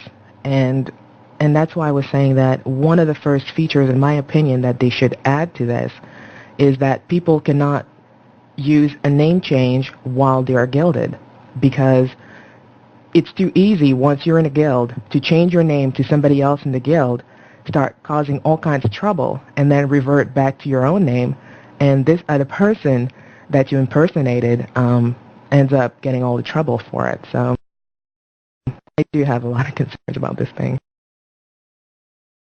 Yeah, very good point. And the thing that I always think of, about them making it in token form, is that it's going to become a lot more accessible to the players, as Sakura pointed out, and some of the other DJs here. I mean, whereas before players had to pay with real life money, and that was the only form because brokers didn't sell these because, like Sakura pointed out, the players are not going to give out their account information to make this all possible for the exchange of gold. So, with the form of tokens being made available for the name change deeds and everything, that's going to make it now available to the brokers for the brokers to sell for, gold, and in turn, that's going to also increase EA revenue sales of these types of services. I think this has been a great move by Electronic Arts from their perspective and everything, but what kind of impact it's going to have on the players overall is yet to be seen and stuff like that. So hopefully it will be a positive experience for most players out there and not a bad one. So I'm going to go ahead and turn it over to Spyderbite. Go ahead, Spider. Oh, I just wanted to re-emphasize, when you get a token, somebody goes and has a bazillion gold in their bank box and goes and buys 15 name change tokens just because they have the name change tokens in their bag. From what I understand, it doesn't mean that they can click on it and change their name 15 times in a row. They're going to have to wait the 30, 60, or 90 days. I can't remember what the number is. Draconi in our IRC channel could tell us for sure. But I'm pretty sure it's like 60 days before you can change your name a second time. So somebody's not going to infiltrate a guild and rip people off or cause drama or whatever and then get away with it and go back to their normal selves. They're going to have to sit and either never log in or wait out that period. That is not going to be an issue. That I don't think that, as long as they stick with the current guidelines, somebody is not going to be able to switch names like they're able to put a thieves' kit on. That's my opinion. That's a very good question and everything that you asked there. What is it going to be every 30 days that you can change your name, or is it going to be every 60 days or 90 days, or is it going to be unlimited? I guess that's a question we probably need to ask on the forums over at Stratix, because of the simple fact you have so many people that read the forums, and yes, Draconi could very well answer that question in here in the IRC chat if he wanted to, but the fact it remains he's going to probably have to answer the same question 1,300 times before the day's over with. So it'd probably be best to answer that question once and over on the Stratic forums, the official Ultima Online forums. All right, go ahead, Sakura. If there is a 30 or 60 day delay before you can change your name again, then I would definitely be fine with that. I don't know too many people that would bother waiting that long. However, what I had heard was that the delay was 1 hour. And if it's 1 hour, people are going to be scamming around the clock. Now, the thing is, why I'm not sure that it's true that it would be 30 or 60 days or 90 days, even worse, that would be a huge loss of money for EA. It would make no sense. It would much rather have a short period of, a short waiting time so that people can purchase more. I mean, this is about generating money, right? So I don't know. I don't see the 30 days or the 60 days, but I might be wrong. Yeah, very interesting. Go ahead, Spyderbite. Right now, it's I think it's 60 days. And if you ever change your credit card number on your account or your checking account number or your PayPal or whatever you use to pay with, from that point, it is 30 days or the first billing period, I believe, when they've successfully billed the account. That way they can avoid, somebody who's going to give them bad credit information or whatever. For that matter, so at least there's a 30-day period. As far as just changing a name on your own account without any billing information changing, I hope that it's 60. I'm pretty sure that it's 60.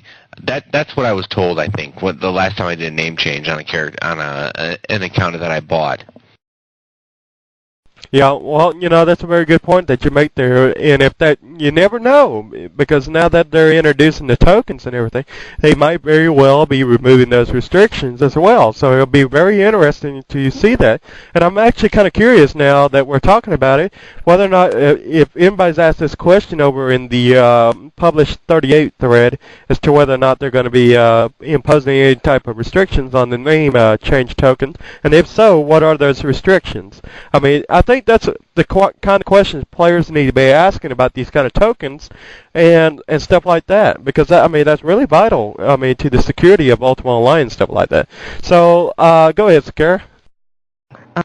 Actually, what you were saying about the 60 days, I think there might be something like this, but I have a feeling it's probably more not that you cannot change your name for 60 days, but rather that they keep record of what names your character was for the past 60 days.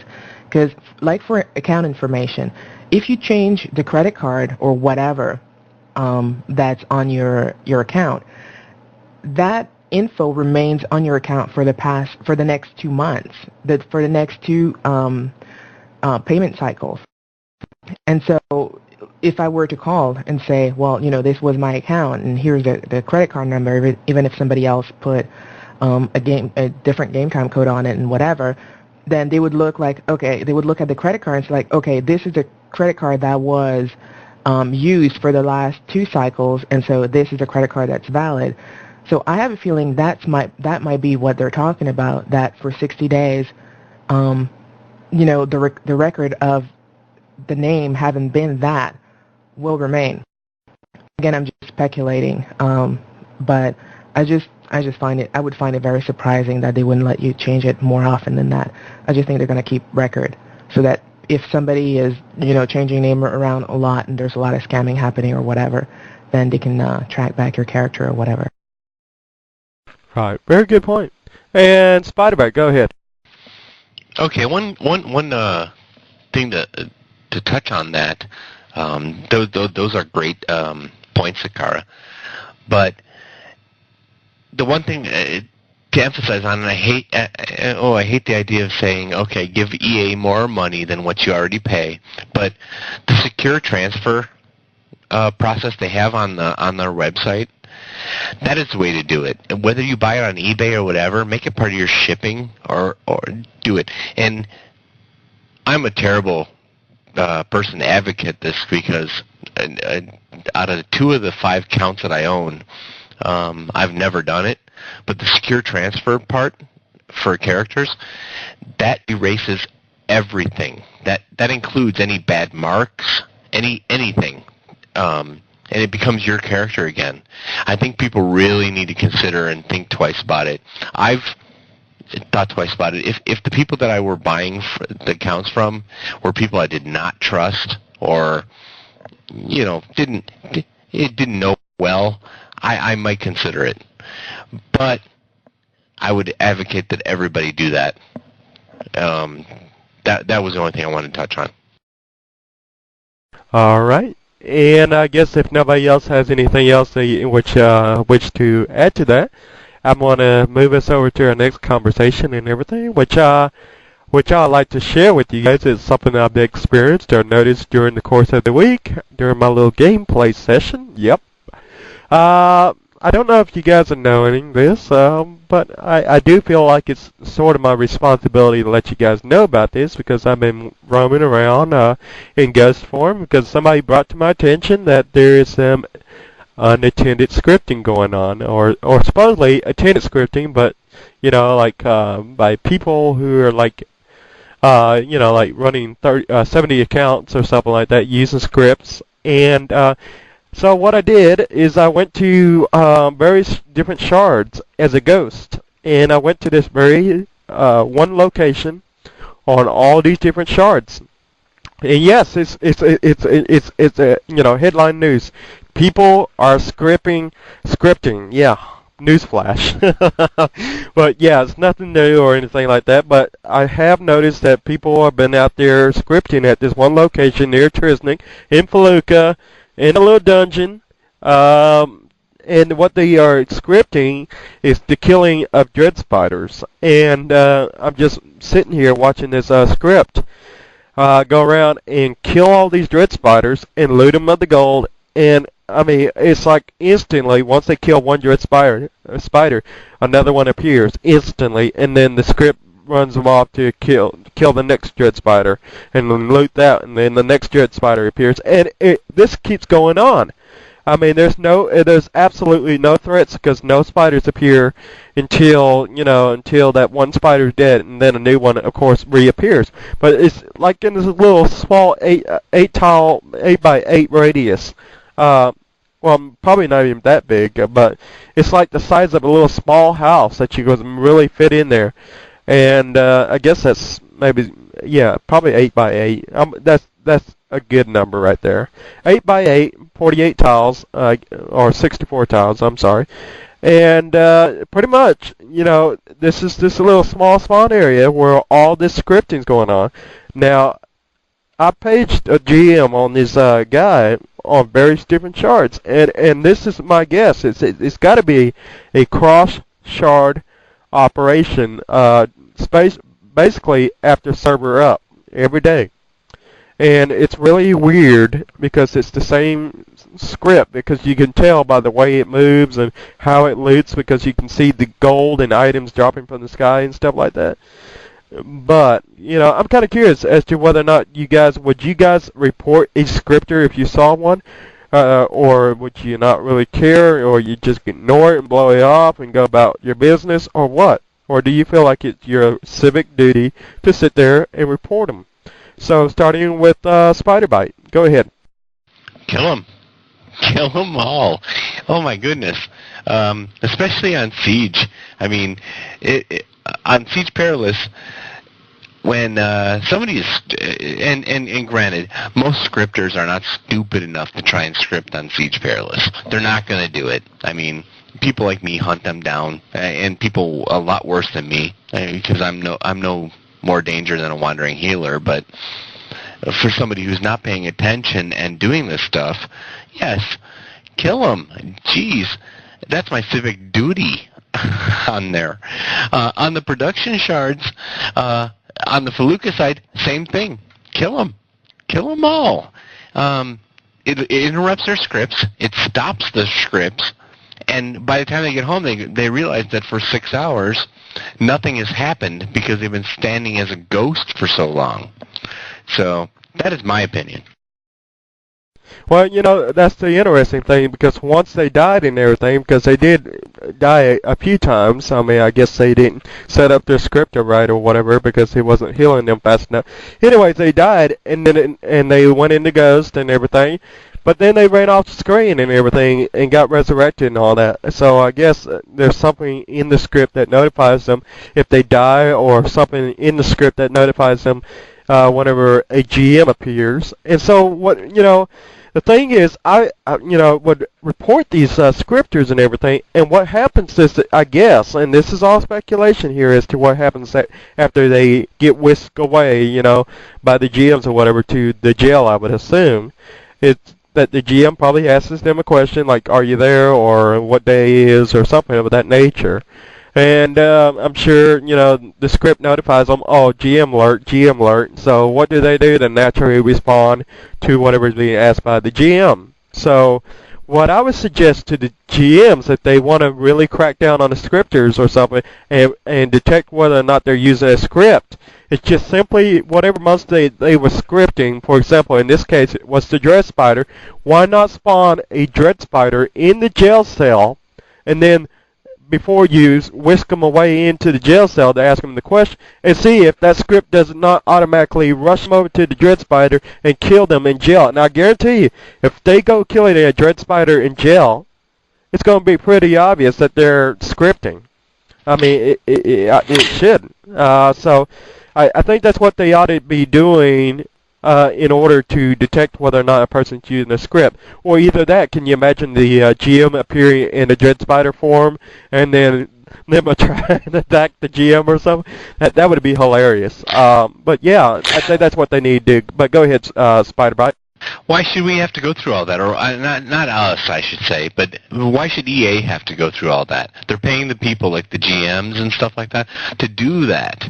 Why do they need to? When and I'm back to Siege Perilous philosophy. Why not, when somebody knows where a scripter is going to pop up and start doing their thing, bring back player justice? Come on, get interactive. For the Reds, it's free counts if they manage to count you. For the Blues, I mean, it's just you're getting rid of somebody that's taking away from the game. Okay, so let's just say they get sick and tired of being PK'd and having their little scripts operations ruined in Palooka, and they just move their operations over to a place like Trimble or something. What do you do then in a situation like that? Do you just leave it up to the GMs and then have the little script, let them know that whenever a GM appears before them, or what? I mean, what do you do in a situation like that? Let's just say it's not Palooka. Let's say it's Trimble. What do you do in a situation like that? Because I guarantee you, if they couldn't do it in Palooka, they'll go somewhere else where they can, and it'll be in Trimble. Yeah, they won't get double the rewards in terms of gold and all that, but they'll do it in a safe fashion because then, hey, look, they don't have to worry about player justice. They don't have to worry about the GMs. It's a win-win situation for them, They can't possibly lose. So what do you do then? Do you spank them, you slap them on the hand and ban them, or what? I mean, because what you're in essence saying is that we shouldn't do anything to them and support inflation, because that's what they're in essence doing, supporting inflation. And then, I'm telling you, these guys are probably also the guys that are out there selling this gold, to brokers and stuff like that. So, I mean, I can understand if you was making all this gold through normal play means, but if you're going to be out there scripting and making gold, making money for nothing, don't you? If you could work, sit at home as opposed to go and work and make money, what are you going to do? You're going to stay home and make money, right? Or I don't know, but I'm just trying to make a, what's the word I'm looking for? A little scenario. It's basically cheating. You can't make money without working, and they're not obviously putting any work or effort into acquiring this gold, in which they're going to be later on probably selling this gold. I've noticed this has been occurring on multiple shards, like I said, many different shards. I noticed that it was on Lake Superior, Legends, Great Lakes. It was happening on Atlantic. It was happening on what other shards? Chesapeake.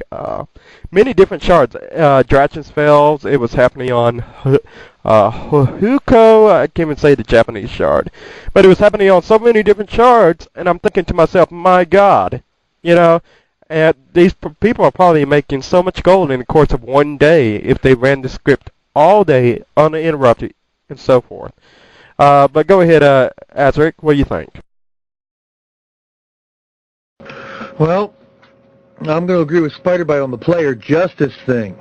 That's always a fun way. Seriously, like it's in the IRC chat room, get a posse, go for them. Get your Reds. On Sonoma, we have plenty of all Red guilds. And I'm not saying like the evil Red guilds. These are anti-PKs. That would be glad to go around and do this police work. Now, as far as Viceroy saying, what if they do it in a Trimble facet? Well, Creed said it best in the IRC room. Make luring legal again. Get a bunch of monsters ticked off at you. Round them up, drag them over. That's the most fun you can have some days.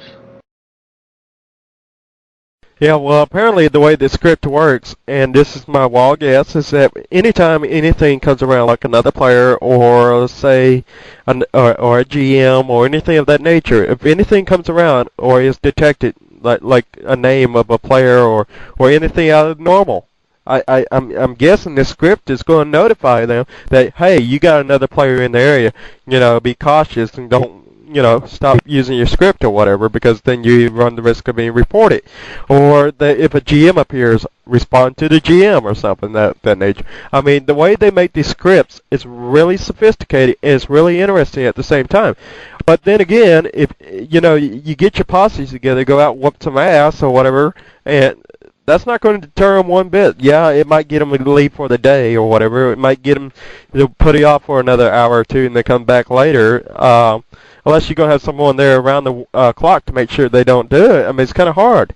But if you ban them, you solve the problem right there. But then again, you can form a posse, but the gold is still there in circulation. Whereas if you report a GM, it gets removed, I guess, from circulation. I don't know quite sure how they handle something like that. But anyways, go ahead, AzRek, finish up what you're saying, and then I'm going to turn it over to Sakura, because I know she's been waiting a while. Okey-doke. Yeah, I actually did go hunt on the net on the other computer, and I checked out this script. It's fairly sophisticated, and I'm going to say, yeah, there are ways around it now that you can foil them, but I can also guarantee you, from looking at the forums on that particular site, that they're just going to find a way around it, probably inside a day. The only way this scripting BS is really going to stop, and Draconi, if you're listening, is if EA does what Blizzard did. Put in, if you want to call it spyware, rootkit, or whatnot, call it that, but so put in some security where it will check the running processes on your machine, and if it finds those quote-unquote third-party programs running, kick the account. Yeah, well, in a situation like that, and basically the issues with the warden and everything is that simply, people would take this third-party program, which is illegal, by the way, and just simply rename the file, and so therefore it's never going to really detect it in the first place. So go ahead, AzRek. Well, Blizzard did face that problem initially. What the program itself is doing now is they have a team dedicated to updating it, so it's no longer looking for the name of the EXE, but it's looking through RAM, almost like a rootkit, and finding a chunk of code that matches the program. And there are several fail-safes in place to double, triple, and quadruple check it so they don't make a mistake. But they will literally scan the running processes in memory, not just for their name, but for the actual program code itself. If it finds it then, kicked, banned, do not pass go, do not collect $200, and do not contact game support. You're out of luck. Well, I really wish they would take an approach like that, with EA or Ultima Online. But Sakura, did you have anything that you want to say, or did you get tired of waiting? I wanted to, but I'm good now. All right. Well, that pretty much is going to conclude our show, unless anybody else has got anything they want to add in at the last moment. Because we are out of time and everything, as you probably all very well know. It is 7 o'clock p.m. Eastern, and it's time to wrap it up. So with that said, I do want to thank you all for coming along and joining us for our 19th show here on Your Radio Talk Show. And just be sure to tune in next week at Saturday at 5 p.m. Eastern. That's when we begin our talk show. And tomorrow we will be doing an interview with DEI from Atlantic. And as I don't know if you guys already know this or not, but Sakura here is pretty much the GM of DEI, so it's going to be really interesting because I'm going to play devil's advocate tomorrow, so to speak. So be sure to tune in for that because it's going to be interesting to interview one of your own fellow DJs and play devil's advocate. Yes, I'm going to be mean and ruthless, and she's going to get prongs and everything else coming her way. Oh, the bull prong, yeah. Stinger wants what the ow! But go ahead, Sakara. Do you have any thoughts about that? Are you looking forward to that? Oh, I'm already I'm prepared to walk out in the middle of the interview because I know you're going to be Oh, come on. That's going to be the fun part, seeing you walk out and saying, oh, come back, and we having to chase you down and beg you to come back. Yeah. Yeah, well, yeah, I could use a little bit of Viceroy groveling, so I might just walk out for the heck of it. Yeah, well, I'll be sure to lock the doors so you can't get out. Well, I know that all the DI lovers are going to make sure to tune in just to give me some of that,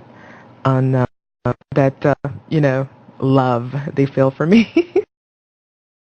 Yep, well, that'd definitely be interesting to see how that works out. So, like I said, be sure to tune in for that tomorrow. And I'm going to quickly give every DJ here with us today a chance to give a closing comment. So what I'm going to do is I'm going to go down here with AzRek from Sonoma, who's a new DJ who's going to be starting Monday through Friday. What time are you going to be beginning, by the way, AzRek? Well, I'm going to start off at 11 a.m. Eastern Standard Time until 1 p.m. Eastern Standard Time. Except on Tuesdays, I may be running until 3 p.m. Eastern Standard Time, which will be noon Pacific, making sure everyone gets their Az in the morning. Yep, so be sure to tune in so you can get a little bit of Az in the AM with DJ AzRek. So I love that little phrase. It's real catchy and yeah, it definitely wakes people up. And so be sure to tune in for that. And of course, so with that said, go ahead and give you a little closing comment, AzRek. No real closing comments other than I hope everyone has a great time in UO. And right now on Sonoma, we're having the 12 Days of Christmas Dungeon Crawl. Queen Mom sent out a bunch of ICQs about it. The gating is being provided at Skara, Brit, and Luna Banked. So if anybody wants to jump onto Sonoma and go have some fun for the holidays, go for it. All right, there you have it from AzRek from Sonoma, one of our new DJs who's going to be beginning Monday, so tune in on for that. So with that said, here's DJ Spyderbite from Sonoma, who's going to be, I believe, starting Saturday and Sundays next week, so be sure to tune in for that as well. What time are you going to be starting here, Spyderbite? Thanks, Vice. I'm going to be 10 to 12 Eastern Standard Time on Saturdays and 7 to 10 Eastern Standard Time on Sundays, which is perfect for me because the football's just about over at that time. I'll second what Az had to say about the events over on Sonoma. You're welcome to do that. I actually have to log into Siege for some fun tonight.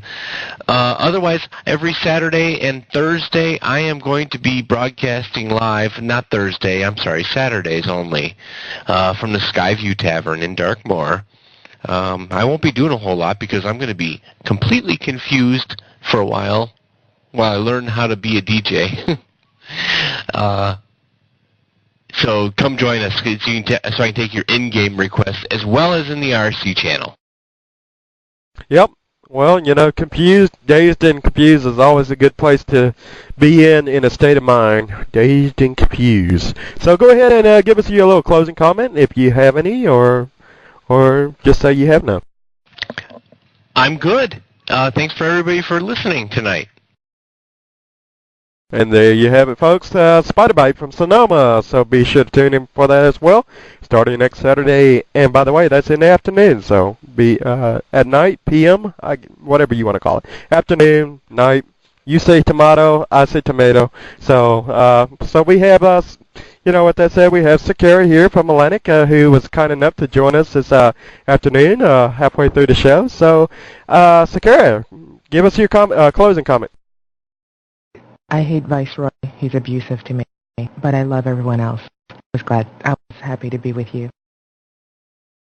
All right, well, I'll be sure to slap you around with a trout or something or a hairy goldfish after the show, but stick around for that, and I know you're loving that, every moment of it. So, once again, I want to thank you all for joining us for Your Radio Talk Show, show number 19, December 10th, 2005. So be sure to tune in next week.